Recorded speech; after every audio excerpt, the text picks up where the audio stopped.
होश में रहो, समय आने दो। कर्म अवश्य में भोक्तव्यम, तुम्हें भुगाएगा, रो नहीं पाओगे, रो नहीं पाओगे। यहां जो आप कर्म कर रहे हैं वो आपको भोगने पड़ेंगे, अच्छे या बुरे। बिना भोग के ये नष्ट नहीं होते। एकमात्र उपाय है, जैसे आपको वकीलों के द्वारा प्रमाणित कर दिया गया कि यहां के वकील है चित्रगुप्त, पूरी सीन सहित आपकी चेष्टाओं को अंकित किया जाता है, वो आपके मन में है, आगे प्रसंग आएगा।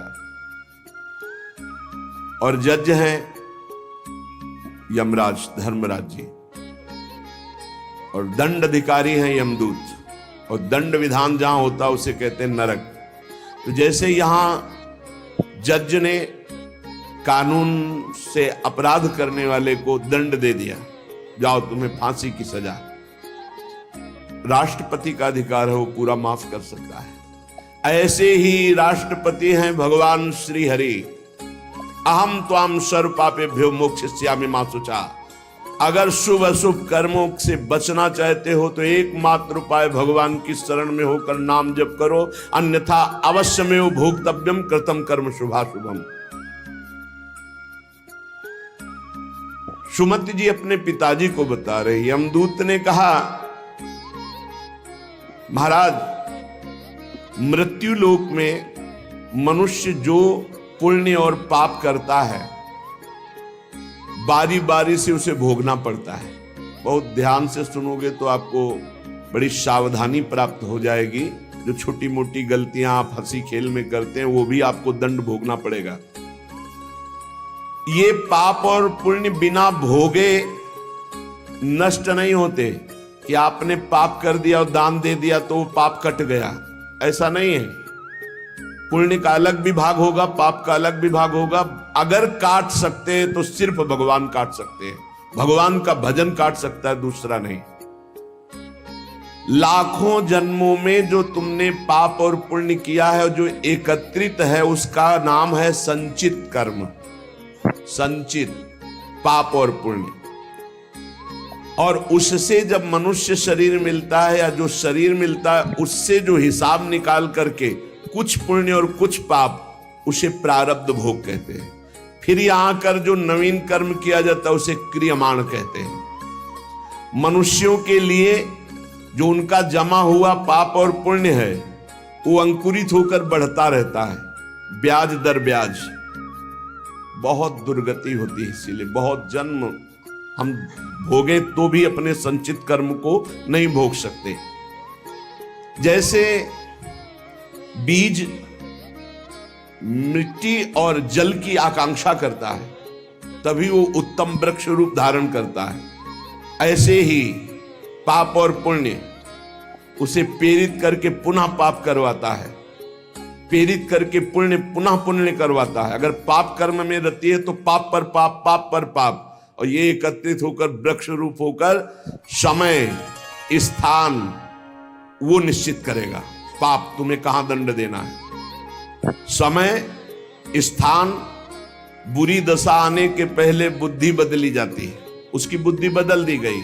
आप ना आवे आप पर ताई तहां ले जाए, वो वहीं ले जाएगा, उसी स्थान पर मारा जाएगा, उसी स्थान पर जो दंड उसे मिलना मिलेगा। जैसे आपने छोटा पाप किया तो आपके चलते समय पैर में कांटा चुभेगा और दुख होगा। कांटा निकाला गया, थोड़ी दिन वहां दर्द रहा, खत्म हो गया, आपका पाप क्षय हो गया। छोटा पाप कोई, आगे बताया जाएगा कौन कौन से पाप से कैसे कैसे दंड मिलते हैं। अब अगर आपसे थोड़ा बड़ा पाप बना है तो वही पैर में लोहे की कील बनकर चुभेगा, कांटे की जगह लोहे की कील, अधिक दुख होगा। और बड़ा पाप बना है तो खजूर का कांटा, बड़ा कील, ऐसे आपके पैर में चुभ।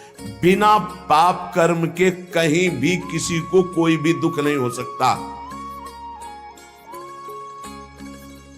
सिर में दर्द होना, आजीवन पूरे जीवन सिर का रोग हो गया कि वो दर्द ही होगा 2-4 दिन में 10 दिन में, पाप का कारण। अपथ्य भोजन, सर्दी सहन न होना, गर्मी सहन न होना, हर समय हृदय जलते रहना, पाप का लक्षण। भिन्न भिन्न पाप भिन्न भिन्न प्रकार के दुख देते हैं दीर्घ काल तक। शस्त्र और अग्नि आदि का भय ये पाप के कारण होता है। अनेक जन्मों के संचित पाप कोई इसी जन्म के केवल नहीं है, वो केवल मंडराते रहते हैं आकाश में दंड देने के लिए, समय इंतजार करते हैं। जैसे नरक में पड़े हुए जीव तुम देख रहे हो, घोर पाप का फल भोग रहे, केवल दिखाया गया था नरक। जानते हो किस बात से? कल याद होगा, सुमति जी ने पानी पीने जाने वाली गौओं को वैश्य कुल में 7वें जन्म में जन्मे जब थे, तो उन्होंने उनको नहीं पीने दिया। इसके अपराध से उनको नरक दिखाया गया था। तो वो यमदूतों से प्रश्न करते जाते हैं और उनका उत्तर यमदूत देते जाते हैं। ये जो तुम देख रहे हो तड़पते हुए जीवों को नरक में, महापापी लोग हैं, अपने पाप का फल भोग रहे हैं। जब कोई पुण्यात्मा होता है तो स्वर्गलोक में जाता है, देवताओं के साथ रहता है, गंधर्व उसका गुणगान करते हैं, अप्सराओं का नाना प्रकार से सुख उठाते हैं। और जब पुण्य भोग क्षीण हो जाता है तो फिर यहाँ आकर के मनुष्य लोक में अपने कर्मानुसार जन्म लेते हैं। राजन, ये जो तुमने पूछा कि किस किस पाप से पापियों को कौन कौन सा नरक में दंड मिलता है, वो मैं बतला रहा हूं। जो नीच मनुष्य कामना और लोभ के वशीभूत होकर दूषित दृष्टि से हर स्त्री को भोग भाव से देखता है, जिसको देखता है बस काम भाव से देखता है। बोले जो दुष्ट दूषित भाव से माताओं बहनों को भोग दृष्टि से देखता है, तो यहां बड़ी बड़ी चोंच वाले वज्र के समान जिनकी चोंच ऐसे गिद्ध बार बार हजारों वर्ष उनकी आंखों को नोचते और खाते रहते हैं। वो आंखें बार बार होती रहती हैं, बार बार निकालते। यही वहां है कि मरना नहीं है।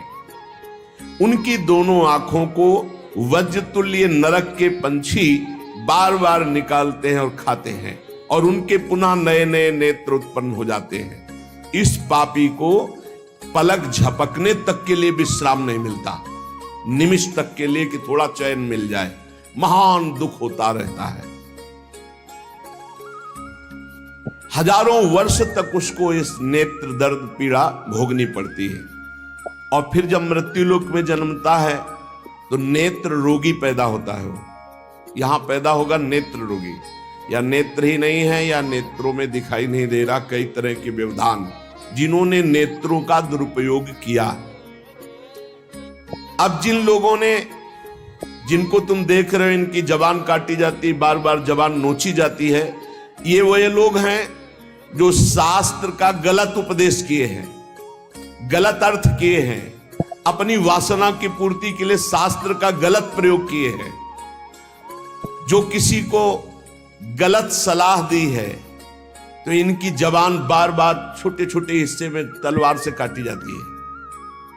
शास्त्र का उल्टा अर्थ बताया, उसकी जबान को वहां हजारों वर्ष काटा जाता है। खिलवाड़ नहीं, प्रश्न उत्तर कर देना। अगर आपका उत्तर गलत है तो आप नरक जाएंगे।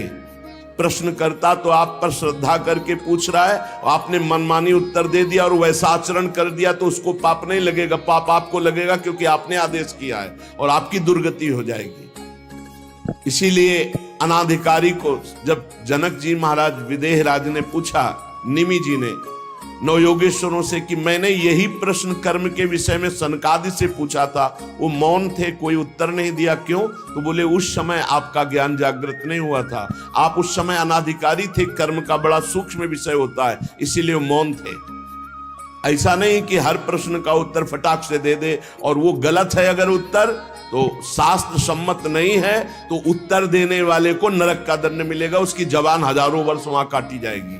जो शास्त्र का गलत अर्थ करता है, जो शास्त्र को अपनी वासना पूर्ति के लिए घुमा करके बोलता है, जो किसी को बुरी सलाह देता है, उसकी जबान यहां काटी जाती, जो देख रहे हो।